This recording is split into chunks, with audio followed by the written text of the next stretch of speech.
नमस्कार मंडळी, आज आमच्या कोंडेगाव श्री चौंडाईदेवी ग्रामदेवता मंदिर कोंडे रजिस्टर आयोजित भव्य रावण नृत्य स्पर्धा आयोजित केल्या आहे आणि प्रथम पारितोषिक, द्वितीय पारितोषिक, तृतीय पारितोषिक तर तुम्ही बघू शकता। आणि ही सगळी सजावट केली, हे सगळे विशेष मोलाचे सहकार्याचे बॅनर वगैरे लागलेत, ही मस्तपैकी सजावट वगैरे केले।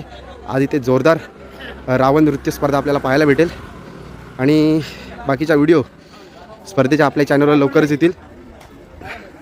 आणि तुम्ही बघू शकता आमच्या कोंडेगावाची आई माऊली, आई श्री चौंडाईदेवीची पालखी ते सानेवर विराजमान झालेत, मस्तपैकी सजवलेली पालखी। आणि आज त्यानिमित्त ही काढलेली सुंदर फुलांची अशी मस्तपैकी रांगोळी